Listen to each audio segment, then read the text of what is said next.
असो, भयाचं मानसशास्त्र काय आहे? भय कधी निर्माण होतं? माझ्या दृष्टीने एक 2-3 गोष्टी मी सांगतो आपल्याला. भय निर्माण होण्याकरता मानसशास्त्राचा विचार केला तर 3 गोष्टी लागत असतात. 3 गोष्टी. पहिली लागते स्वभिन्नता. भय नेहमी स्वभिन्नतेत निर्माण होतं. तुमच्यापासून मला भय आहे, मान्य आहे. माझ्यापासून तुम्हाला भय आहे, मान्य आहे. स्वभिन्नता हे पहिलं कारण आहे. तुमच्यापासून मला भय निर्माण होतं. एखादा मनुष्य समोरून आला, अरे हा मारेल आपल्याला, हा आपल्याला शिव्या देईल, हा धक्का देऊन जाईल, माणसाला भीती वाटते. का? तो भिन्न आहे. स्वभिन्नतेत भय निर्माण होतं.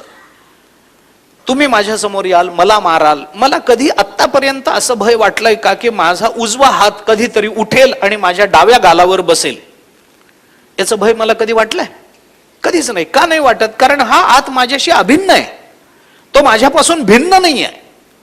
भय निर्माण होण्याकरता स्वभिन्नता लागत असते, अभिन्नतेत भय नाही आहे. क्वचित प्रसंगी मनुष्य आपल्या सावलीलाच घाबरतो, पण त्यावेळेला तो सावलीला स्वभिन्न समजत असतो म्हणून ते भय आहे.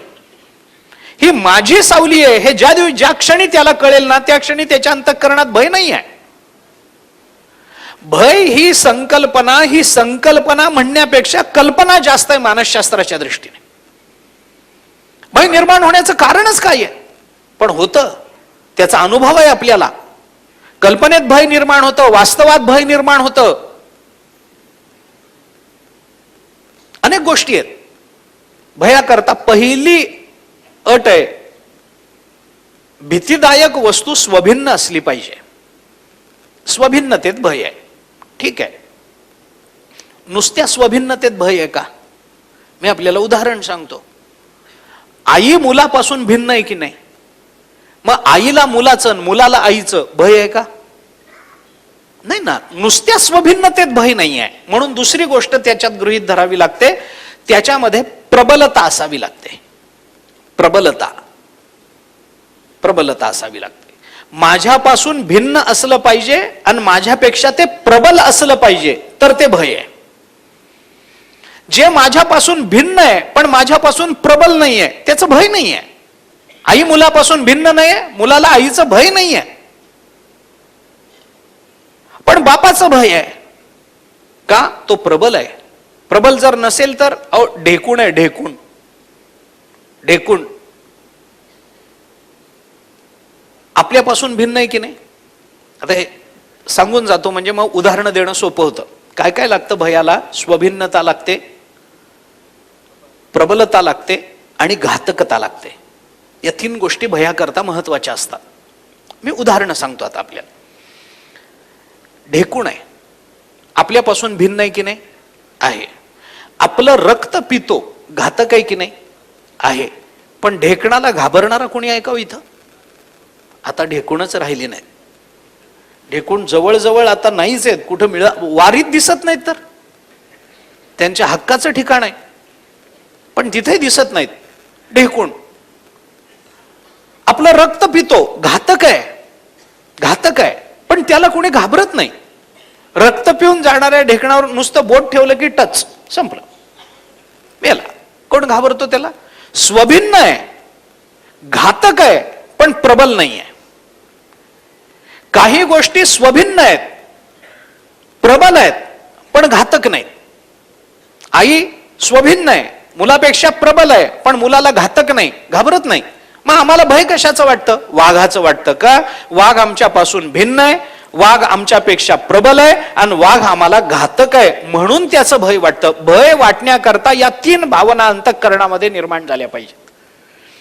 स्वभिन्नतेची जाणीव झाली पाहिजे, त्याच्या प्रबलतेची जाणीव झाली पाहिजे आणि ते आपल्याला घातक आहे, आपला जीव घेणार आहे याची जाणीव झाली पाहिजे. तरच माणसाला भीती वाटते, नाहीतर भीती वाटत नाही. माझ्या हाताचं मला भय नाही का?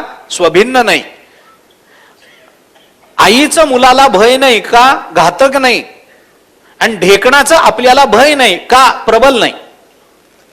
स्वभिन्नता, प्रबलता आणि घातकता या तीन गोष्टी एका केंद्रात, एका वेळेला, एका अंतःकरणामध्ये ज्या वेळेला निर्माण होतील, यांची जाणीव होईल, त्या वेळेला जी भावना अंतःकरणामध्ये निर्माण होते तिला भय असं म्हणतात. भयाच्या मागचं मानसशास्त्र सांगतो मी, थोडस विचारात घेण्यासारखं आहे म्हणून. उपनिषदाने आपल्याला सांगितलं, द्वितीयाद वै भयम भवती. माणसाला नेहमी द्वितीयत्वापासून भय निर्माण होतं. दुजे जव जव घडे तव तव संसार भय जोडे. आपुलेनी तोंडे बोलती वेद. वेदांनी सांगितल्याचं प्रमाण ज्ञानोबाऱ्यांनी दिलं. द्वितीयाद वै भयम भवती, भयम द्वितीयाभिनिवेशता स्यात्, ईशादपेतस्य विपर्ययो स्मृती. भागवतातलं प्रमाण. भय निर्माण होतं. हे भय ज्या वेळेला अंतःकरणामध्ये निर्माण होतं, त्यावेळेला ते भय आपल्याला कोणतीही गोष्ट सुस्थितीत करू देत नाही. भय निर्माण होण्याकरता या तीन गोष्टी लागतात. आणि ज्या क्षणी ते भय निर्माण होतं, त्या क्षणी ते भय आपल्या जीवनाचा ताबा घेतं स्वतःकडे. ते भय आपल्याला काही करू देत नाही. मग भय निर्माण झालं, मनुष्य घाबरायला लागतो. पुढे पाऊल टाकायला भीती वाटते त्याला. अंतःकरणात कंपायमान व्हायला लागतं. इथून निवृत्त व्हावं, निघून जावं असं वाटायला लागतं. नको बाबा हे सगळं, बस झालं, चला संपवा, आपण त्यांच्या नादालाच लागू नये असं वाटायला लागतं. काय कारण आहे? प्रवृत्तीला बंधन करणारं भय असतं. भयाचं मुख्य कार्य काय आहे? ते भय प्रवृत्तीला बंधन करतं, प्रवृत्तीला प्रतिबंध करतं, आपल्याला कुठे पुढे जाऊ देत नाही.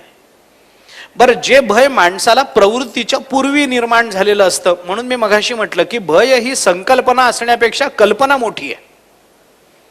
कल्पना मोठी आहे. त्यामुळे असं होईल या कल्पनेनेच आपण जास्त घाबरतो. आता असं होईल, नको बाबा, असं नको. दोरीवर सर्पाचं भ्रम निर्माण झाला, मनुष्य घाबरतो. आपल्याकडे वेदांतात येणारं प्रसिद्ध उदाहरण आहे. दोरीवर सर्पाचा भ्रम झाला, मनुष्य त्या सर्पाला घाबरतो. काय म्हणून घाबरतो? आता तो आपल्याला चावेल. अजून चावला नाहीये, तो अंगावरही आला नाहीये, तो हल्लाही नाहीये, तो साप आहे याची शाश्वती नाहीये, तरी सुद्धा मनुष्य घाबरतो. आणि बहुतांश वेळेला हे जे भय अंतःकरणामध्ये निर्माण होतं, ते कल्पनेने निर्माण होत असतं.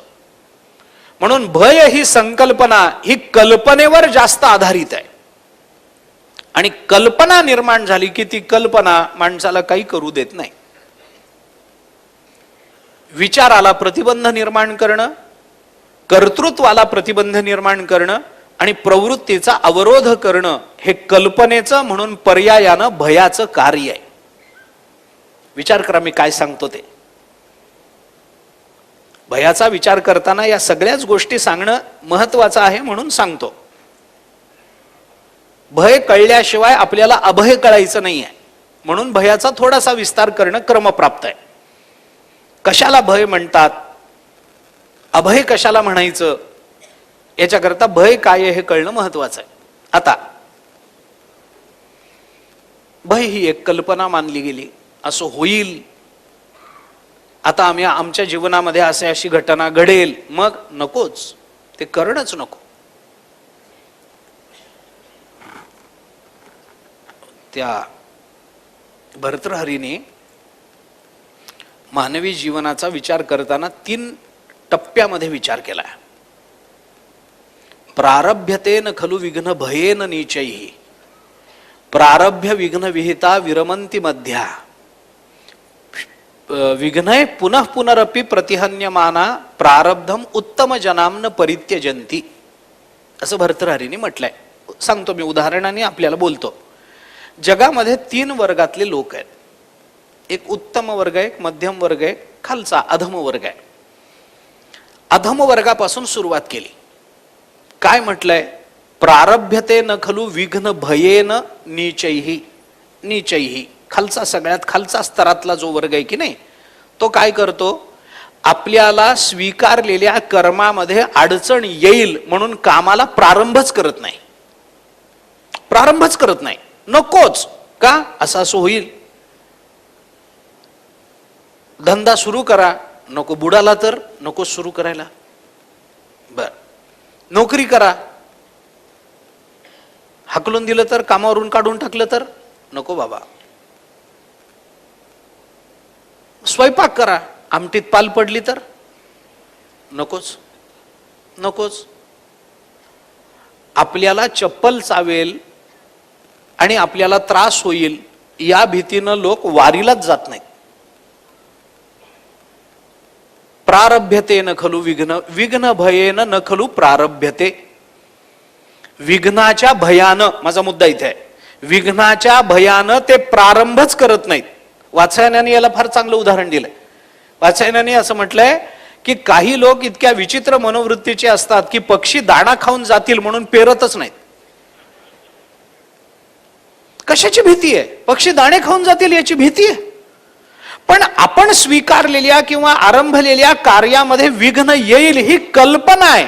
येईल की न येईल माहिती नाही, पण येईल या कल्पनेनेच आम्हाला पहिल्यांदा मागे आणलंय. भय नावाचा मनोविकार, म्हणून मी सुरुवातीपासून आपल्याला हे बोलतोय की भय नावाचा मनोविकार हा असा विचित्र आहे की तो पुढे जाऊ देत नाही आणि बरोबरच्यांनाही पुढे जाऊ देत नाही. तो मागे खेळतो, आमची प्रवृत्तीला प्रतिबंधक ठरतो, कार्याला प्रारंभच करू देत नाही. भय मोठा विचित्र मनोविकार आहे. दुसरा वर्ग थोडासा बरा आहे. प्रारभ्य विघ्न विहिता विरमंती, हा मधला वर्ग आहे. मधला वर्ग काय करतो? प्रारंभ करतो, पण मध्ये विघ्न निर्माण झालं तर मग तिथल्या तिथे थांबून जातो. विघ्नाच्या निवृत्ती करता प्रयत्न करणं, धाडसानं पुढे जाणं हे तो करत नाही. जिथे प्रतिबंध येईल तिथं त्याचा प्रवास थांबून जातो. म्हणजे मगाचंच उदाहरण जर पुढे सांगायचं झालं तर काही लोक आपल्याला चप्पल चावेल, आपल्याला दिंडी मिळणार नाही म्हणून वारीलाच जात नाहीत. काही जण वारीला जातात पण सासवडचा घाट खालून बघून तिथूनच परत येतात. विरमंती मध्या, अरे एवढं कसं चढायचं? आलं, विघ्न येणारच आहे. स्वामी विवेकानंदांनी एके ठिकाणी म्हटलंय, आपण स्वीकारलेल्या कार्यामध्ये जर प्रतिबंध आलाच नाही, विघ्न आलंच नाही, तर डोळे झाकून समजा की आपला रस्ता चुकलाय. डोळे झाकून समजा आपला रस्ता चुकलाय. कारण जर आपला रस्ता बरोबर आहे तर विघ्न येणारच आहेत. चांगल्या कामामध्ये विघ्न येणारच आहेत, वाईट कामामध्ये विघ्न येत नाहीत. तेवढी जी येतात ती विघ्न वाटत नाहीत, पण चांगल्या कामामध्ये प्रत्येक वेळेला विघ्न येत.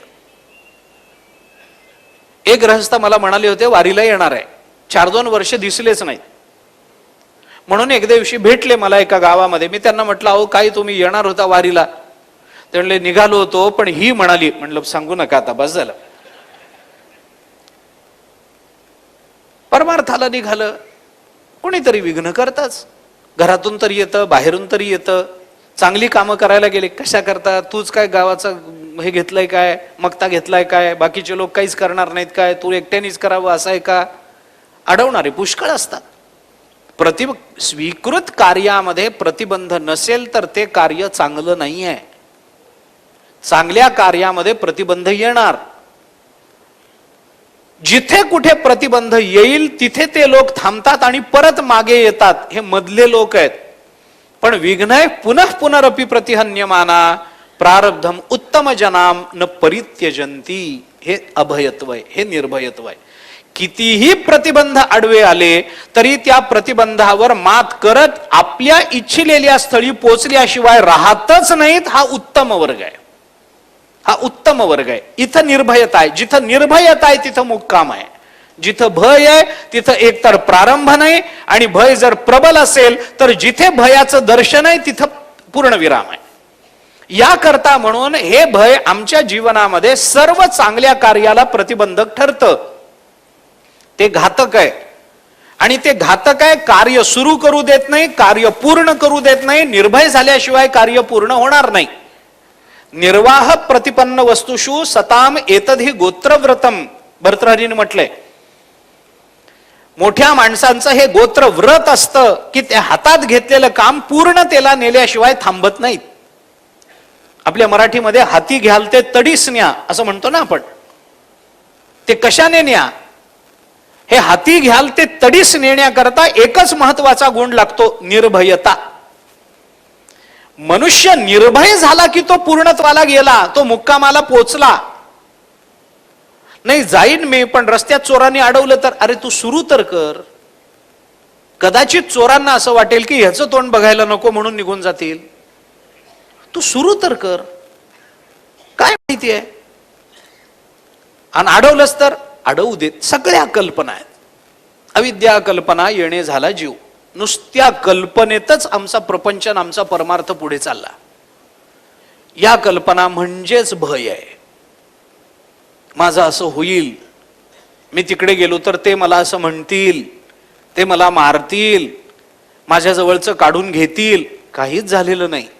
नुसत्या कल्पना, नुसत्या कल्पना. याला उत्तर नाही. कल्पना करा, तुम्ही एका घरात अडकलाय. तुम्ही एका घरात अडकलाय. घरातले सगळे लोक कीर्तनाला गेले. त्यांनी सांगितलं रात्री यायला उशीर होईल, आम्ही बाहेरून कुलूप लावून जातो. त्यांनी बाहेरून कुलूप लावले, ते गेले. घरात आपण एकटे आहोत.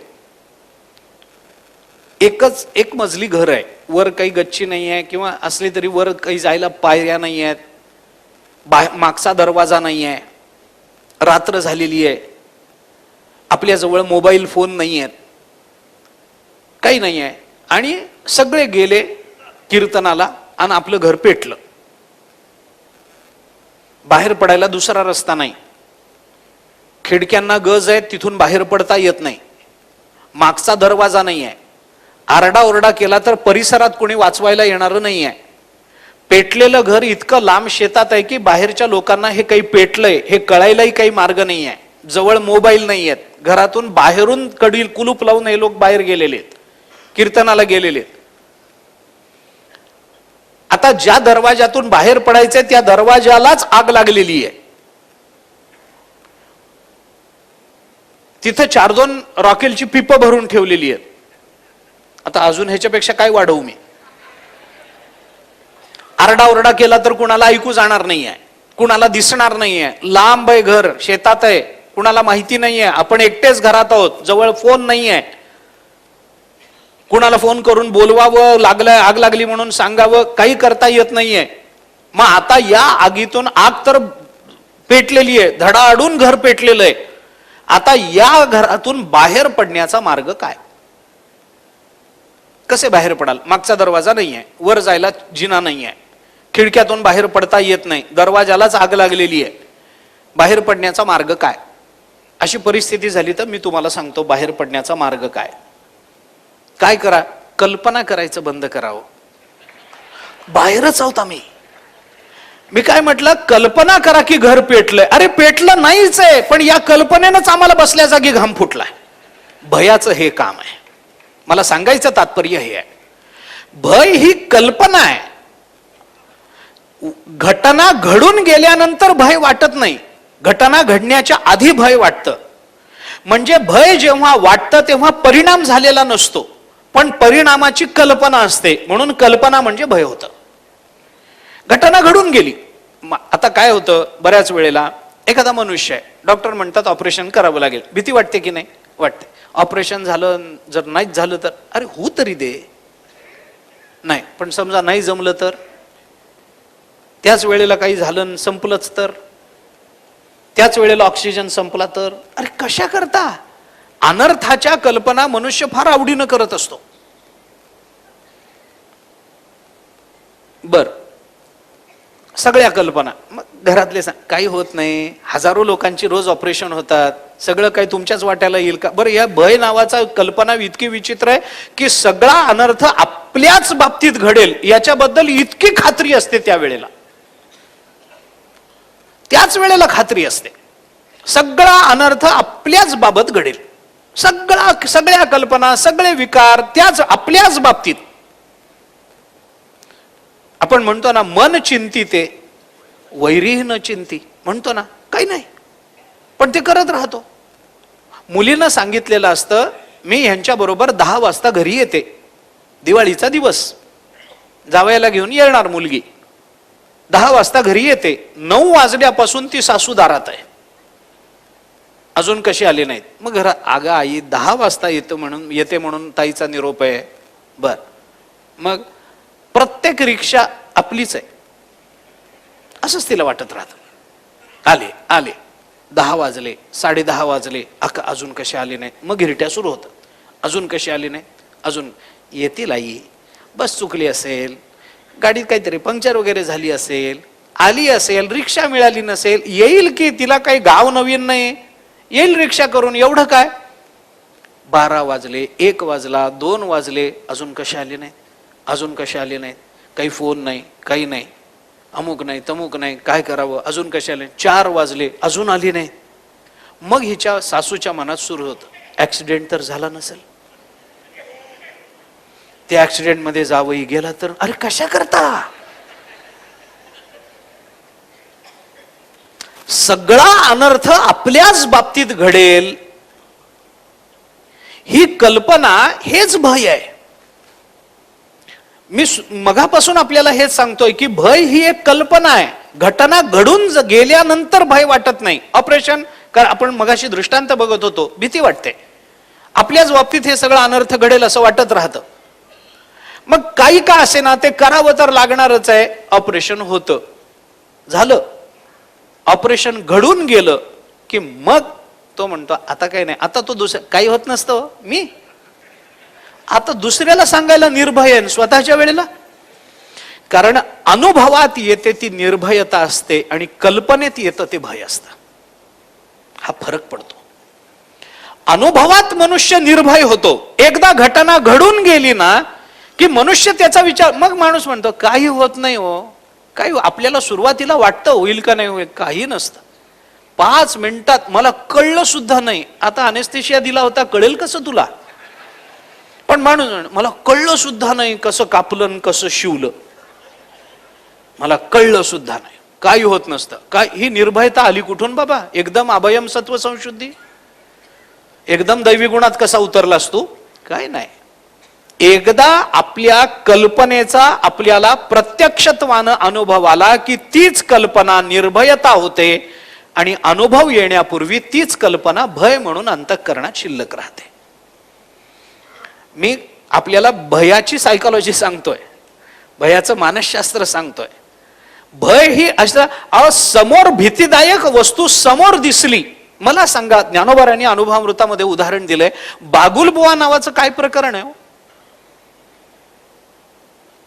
बागुलबुवा नावाचं काय प्रकरण आहे. आपल्या सगळ्यांचं बालपण याच्या भीतीत गेलंय. आणि तो कोण आहे सांगा बरं, तो कोण आहे सांगा एकदा. हा बागुलबुवा आहे कुठे, राहतो, दिसतो कसा, काळा आहे का गोरा आहे, उंच आहे का बुटका आहे, जाड आहे का बारीक आहे, काही आपल्याला कल्पना कधी भेटलाय. पण आपलं बहुतांश जणांचं बालपण ह्याच्यात गेलंय. तो आपण जर नाही घास खाल्ला तर तो येईल, आपण शाळेत नाही गेलो तर तो येईल, आपण नाही अभ्यास केला तर तो येईल. कुठून येईल. आई सांगते बाहेरच बसलाय, बाहेरच बसलाय. म्हणजे तो न्यायला ठरवूनच आलेला आहे, तो टपून बसलेला आहे आपल्याला. आणि आपण आता नाही जेवण केलं की तो आपल्याला उचलून घेऊन जाणार आहे. आता थोडं मोठं व्हा, एक 25-30 वर्षाचं. बालपणी 2ऱ्या-3ऱ्या वर्षी नाही जेवण केलं तर आई म्हणजे हे बघ जेवण, नाही तर बागुलबुवाला देईन, तो येऊन घेऊन जाईल तुला. 30-35 वर्षाचा माणूस आहे, जेवत नाहीये आणि आई त्याला सांगते बघ नाही जेवलास तर बागुलबुवाला देईन. 35 वर्षाचा 30 वर्षाचा मनुष्य तो विचारतो कुठे आहे का बागुलबुवा. मग ती म्हणते बाहेर बसलाय. बाहेर जाऊन बघतो तर बायको येते. म्हणतो हे बागुलबुवा, इतके दिवस याला घाबरत होतो. कसला बागुलबुवा, कसल्या कल्पना. घडलं काहीच नव्हतं. त्या बागुलबुवानी आम्हाला कधी स्पर्श केला नाही, आम्हाला कधी त्याचं दर्शन नाही, तो कधी आम्हाला न्यायला आला नाही, त्याने आम्हाला कधी त्रास दिला नाही. पण तरी सुद्धा त्या एका अनाहूत भीतीनं आमच्या बालपणात आम्हाला चांगल्या सवयी लागल्या. भय चांगलंय का वाईट आहे याबद्दल मी आता बोलत नाही. ज्ञानोबारांनी ज्या अर्थाने आपल्याला अभयत्व किंवा निर्भयता सांगितली तेवढंच सांगणं माझं काम आहे. भय असावं की नसावं हा विषय नाहीये. ते कधी चांगलं असतं कधी वाईट असतं याही संबंधामध्ये मला खुलासे करायचे नाही आहेत. पण जोपर्यंत प्राप्त परिस्थितीचा अनुभव येत नाही तोपर्यंत कल्पनेत जे राहतं ते भय आहे, एवढंच मला म्हणायचं होतं. आणि भय ही एक कल्पना आहे. या कल्पनेपोटी बऱ्याच गोष्टी घडत जातात, कल्पनेत घडत जातात. आणि कल्पनेची निवृत्ती ही केवळ विचारात होत असते, केवळ अनुभवात होत असते. एकदा अनुभव आला की मनुष्य म्हणतो काही हे खरं नव्हतं. वेदांताच्या दृष्टीने जरी आपण विचार केला तरी जोपर्यंत जीवदशा आहे असं वाटतं, अरे ब्रह्मज्ञानानंतर जीवदशा सुद्धा कल्पना आहे, ब्रह्मज्ञानानंतर जगत सत्यत्व कल्पना आहे, ब्रह्मज्ञानानंतर देह ही कल्पना आहे, ब्रह्मज्ञान अनुभवानंतर काय आहे, काहीच नाही, एक आत्मतत्व शिल्लक आहे. हे निर्भयत्व आहे, हे अभयत्व आहे. ज्ञानोबांनी त्याचा खुलासा करताना तशी भाषा वापरली आहे. पाणी बुडवू ये मिठाते, ते मीठची पाणी आते, तेवी आपण झालेनी अद्वैते नाशे भय. आपण पुढे त्याचा विचार करू, भयाची निवृत्ती कशी याचा विचार उद्या, आज मी तो करत नाही. कशामुळे माणसाच्या अंतःकरणात भय निर्माण होतं? कल्पनेने निर्माण होतं. मी माझे कल्पनेने कैसा झालोसे पांगुळ. आपल्या कल्पना आहेत, अविद्या कल्पना येणे झाला जीव, या कल्पना आहेत. आणि कल्पना करण्याचा आनंदाचा छंद जर कुणाला असेल तर तो मनाला आहे. ते कल्पना करत राहतं, आम्ही त्याच्याबरोबर वाहत जातो. भय नावाची कल्पना मन करतं, आम्ही भयाबरोबर वाहत जातो. मग आमच्या अंगावर काही त्या संबंधानं काही परिणाम दिसायला लागतात. दोरीवर सर्पभ्रम होतो त्यावेळेला सर्पाला घाबरून मनुष्य कापायला लागतो. वेदांतांनी भय कंपनादी विकार मानले त्याच्याकरता. भय हा विकार मानला, कंपन, पाय लटलट लटलट कापायला लागतात कल्पनेनं. म्हणून भयाची काय होतं, भयाचा हा अनुभव नाहीये, भयाच्या कल्पनेचा अनुभव आहे हा. भय नावाची वस्तूच नाहीये, त्या संबंधाच्या कल्पना आम्हाला पाय कापायला लावतात.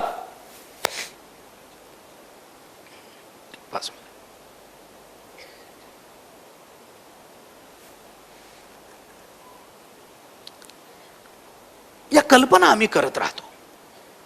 वेदांतामध्ये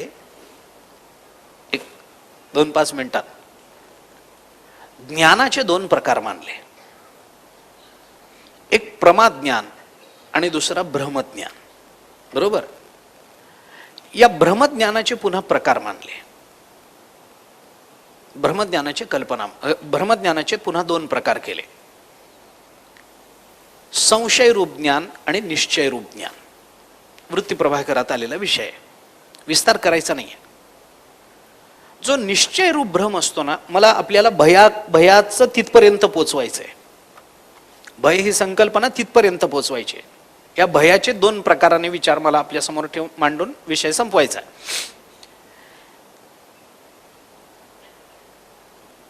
निश्चय रूप भ्रम 2 प्रकारचा असतो.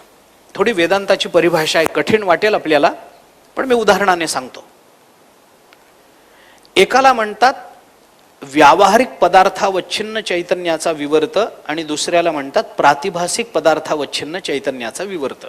एक तात्विक संकल्पना आहे, ऐकून तरी ठेवा नुसती, कदाचित अनेकांना माहिती असेल. कठीण भाषा कठीण आहे, पण व्यावहारिक पदार्थावच्छिन्न आणि प्रातिभासिक पदार्थावच्छिन्न चैतन्याचे विवर्त कसे असतात उदाहरणाने सांगतो. जेव्हा आम्ही एखादी कल्पना करतो तेव्हा त्या कल्पनेचा परिणाम हा वास्तवात न अनुभवाला येता कल्पनेपुरताच मर्यादित असतो, तेव्हा तो प्रातिभासिक पदार्थावच्छिन्न चैतन्याचा विवर्त असतो. आणि आम्ही केलेल्या कल्पनेचा परिणाम आमच्या व्यवहारापर्यंत ज्या वेळेला पोचतो त्यावेळेला तो व्यावहारिक पदार्थावच्छिन्न चैतन्याचा विवर्त होतो.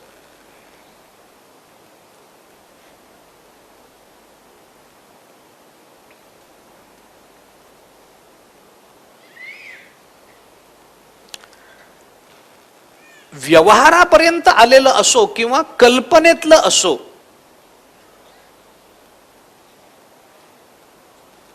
हे दोन्ही भयाचे परिणाम आहेत. ऐका,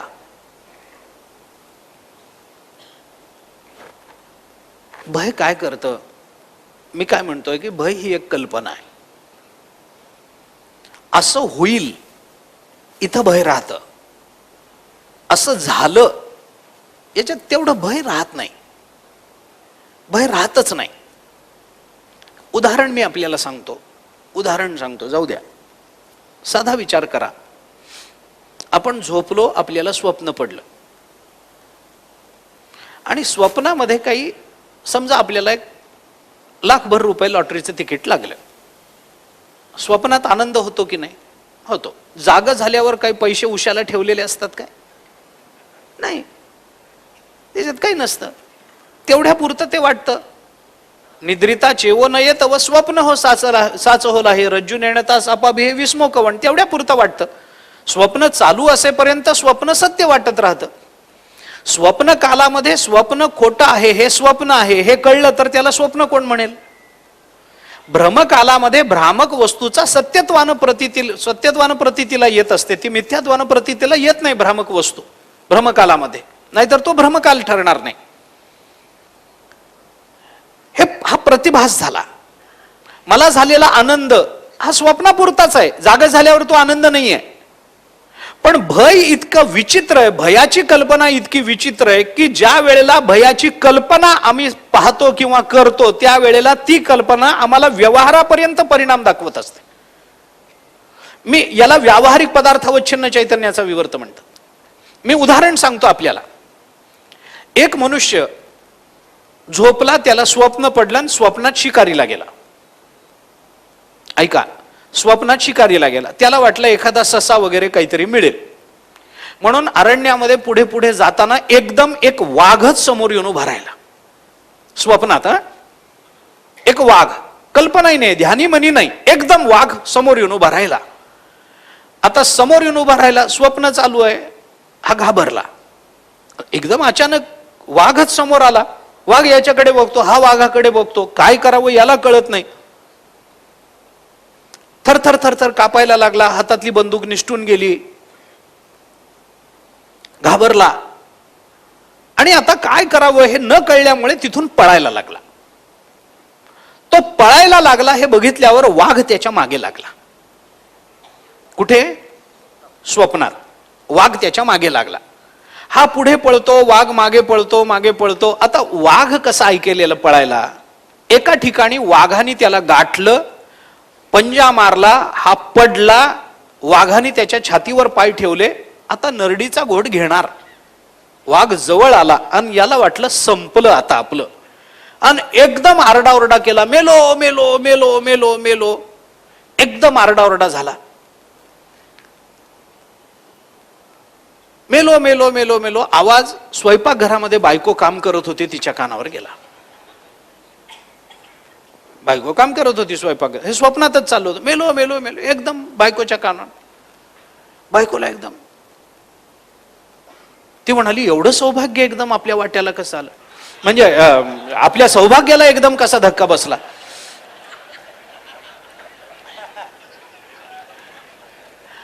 म्हणून ती हातातलं काम टाकून तिथे आली.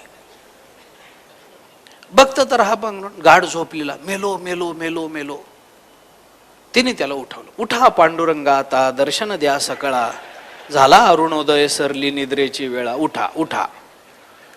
उठला, जागा झाला, बघितला, अरे आपण तर आपल्या घरात आहोत, आपल्या घरात आहोत.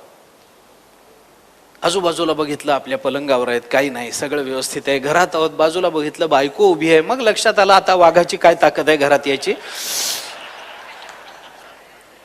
काय छाती आहे, वाघ काय घरात येईल? आता बायको बाजूला उभी आहे, वाघाची काय बिशाद आहे घरात पाऊल ठेवायची. आता आपण सुरक्षित आहोत. मग बायको का हो आरडाओरडा केला, स्वप्न वगैरे काही पडलं? स्वप्न काय झालं? म्हणे वाघाने मला जवळजवळ मारलंच होतं, मेलोच होतो, तेवढ्यात तू आलीस. जगलो. दृष्टांत संपला. स्वप्नातल्या वाघाचं भय ही कल्पना आहे की नाही मला सांगा? ही कल्पना आहे. आता माझा प्रश्न ऐका, स्वप्नामध्ये तो वाघ दिसला होता, तिथून हा जागृतीत आला, जागृतीत वाघ आहे का? नाही, जागृतीत वाघ नाही आहे. स्वप्नात तेवढ्या पुरता वाघ खरा वाटला होता. जागृतीतला वाघ खरा आहे का खोटा आहे? खोटा आहे. मग मला सांगा की उठून बसल्यानंतर तो जर असा मानेवरून हात फिरविल तर घाम लागेल का नाही? घाम लागेल का नाही? मग मला सांगा, जर वाघ खोटा आहे तर घाम का खरा आहे? वाघ खोटा आहे की नाही? खोटा आहे. मग घाम का खरा आहे? भय. कशाचं भय? वाघाचं का वाघाच्या कल्पनेचं? वाघाच्या कल्पनेचं भय आहे. याला व्यावहारिक पदार्थावच्छिन्न चैतन्याचा विवर्त म्हणतात. परिणाम आम्हाला व्यवहारात भोगावा लागतो. कल्पनेचा परिणाम कल्पनेत थांबला तर त्याला भय म्हणायला मी तयार नाहीये. पण कल्पनेचा परिणाम जेव्हा आम्हाला व्यवहारात परिणाम भोगायला लावतो, कल्पना आहे खोटी, ही गोष्ट खरी आहे, पण भय काय करतं? ज्या वस्तूचं भय आमच्या ठिकाणी निर्माण होतं ते त्या परिणामाची कल्पना असते, पण ती कल्पना आम्हाला वास्तवात काहीतरी घडवून दाखवते, तेव्हा भय परिणामकारी होत असतं आणि त्याला खऱ्या अर्थानं भय असं म्हणतात. ज्या वेळेला तो वाघ जागा झाला, वाघ कुठे आहे? वाघ काही नाहीये. मग जागा झाल्यानंतर ते भय राहिलं नाही, मग अनुभवात ना तो बाहेर पडला. मग मित्राला सांगताना सांगतो, काय स्वप्न पडा, काय पट्टेरी वाघ. अरे त्या वेळेला कुठे गेलो होतं? त्या वेळेला वाटलं नाही आपण वाघाच्या अंगावरचे पट्टे मोजावेत? हा वाघ कोणता आहे? ढाण्या आहे का? अमका आहे का? तमका आहे? वाघ आहे का वाघिणी? बघावे एकदा. त्या वेळेला वाटलं नाही तुला? त्यावेळेला जेव्हा आम्ही त्यातनं बाहेर पडतो, कल्पनेतनं बाहेर येतो आणि ज्या वेळेला आम्ही त्याच्या अनुभवातून शिकतो, त्या वेळेला ती असते ती निर्भयता. आणि ज्या वेळेला आम्ही कल्पनेत असतो त्यावेळेला ते असतं भय. भय आणि निर्भय, भय आणि अभय याच्यात फक्त कल्पना आणि वास्तव याच्यातलं अंतर आहे. आणि ज्ञानोबा आपल्याला ज्या गुणाचा विचार सांगतात तो वास्तव आहे. मग हे अभय आमच्या जीवनामध्ये निर्माण होईल कसं? आम्ही सगळे भयग्रस्त आहोत. कोण आहे इथं असं की ज्याला मरणाचं भय नाही? कोण आहे इथं असं की ज्याला रोगाचं भय नाही आहे? अरे आज ना उद्या मरावं लागणार आहे हे सगळ्यांनाच माहिती आहे ना, तरी पण आम्ही मरण या संकल्पनेला भीत आलोच ना. बर कोण आहे असं की ज्याला माहिती नाहीये की आपल्याला मरायचं नाहीये? सगळ्यांना मरायचं आहे. बरं सगळ्यांना माहिती आहे आज ना उद्या ना परवा कधी ना कधीतरी आपल्याला मरण आहे. अहनि अहनि भूतानि गच्छन्ति ह यमालयम शेषा स्थावरम इच्छन्ति गच्छन्ति ह यमालयम. धर्मराजाने उत्तर दिलं यक्षाला. महाभारतात यक्ष प्रश्न नावाचं फार सुंदर प्रकरण आहे. ब्रह्मलीन आप्पांनी त्याच्यावर फार सुंदर भाष्य केलंय. फार सुंदर प्रवचन त्यांनी त्या काळामध्ये केली होती स्वामी वरदानंद भारतीने या यक्ष प्रश्नावरती. त्याच्यामध्ये तो यमधर्म विचारतात, तो यक्ष विचारतोय धर्मराजाला की बाबा या जगतात सगळ्यात मोठं आश्चर्य कोणतं? कोणतं आश्चर्य आहे? तर आता आश्चर्य कोणतं म्हणल्यानंतर धर्मराजाने त्याला काही इजिप्तची पिरॅमिड, चीनची भिंत असलं काही सांगितलं नाही. धर्मराजाने सांगितलं या जगात एकच आश्चर्य आहे. अहनि अहनि भूतानि गच्छन्ति ह यमालयम शेषा स्थावरम इच्छन्ति किम आश्चर्यम अतः परम. याच्यापेक्षा मोठं आश्चर्य नाही आहे. अरे रोज लोक अनेकांना मरताना बघतायत, पण आपल्यालाही मरायचं आहे हे त्यांना कळत नाही. याच्यापेक्षा मोठं आश्चर्य नाही या जगतामध्ये. कुणाला माहिती नाही? बरं आपल्यापैकी कुणाला माहिती नाही की आपल्याला मरायचंय? सगळ्यांना माहिती आपल्याला मरायचं आहे, तरी पण मरण म्हणलं की चालतं का? ज्ञानोबाराने म्हटलंय अगा मर हा बोलून साहती मेलियावरी रडती. नुसतं माणसाला मर तिकडं म्हणलं तर तू मर, तुझा बाप मरू दे, तुझा आजा मरू दे, इथपर्यंत जातं ते प्रकरण सगळं. नुसतं मर तिकडं म्हटलं, मर शब्द सहन होत नाही माणसाला. काय भय असेल त्या मरणाचा विचार करा. बर मरणाचं भय मरण आल्यामुळे आहे का मरणाच्या कल्पनेमुळे? कल्पनेतच आहे. मेलेल्याला विचारा बरं. आता काय विचारता त्याला काय विचारता? आपल्याकडे म्हण आहे जुन्या मराठीत, मड मरणाला घाबरत नाही म्हणून आहे ना. जुन्या मराठीत म्हण आहे, मड मरणाला घाबरत नाही. आणि खरंच आहे. का घाबरत नाही? अनुभवात निर्भयता. एकदा येऊन गेलं की निर्भय होतो मनुष्य. मग ही जी निर्भयता आहे ही आपल्या ठिकाणी येईल कशी? भले ती मरणाच्या संबंधाने असेल, ती व्यक्तीच्या संबंधाने असेल, ती भूताच्या संबंधाने असेल, ती आणखीन कुणाच्या संबंधाने असेल, पण निर्भयत्व हा जर गुण आहे आणि भय हा जर विकार आहे, तर या विकाराची परिसमाप्ती आम्हाला कशी होईल? ही निर्भयता, हे अभयत्व कसं प्राप्त होईल? याच्यासाठी ज्ञानोबाऱ्यांनी खाली 4 ओव्यांची योजना केली.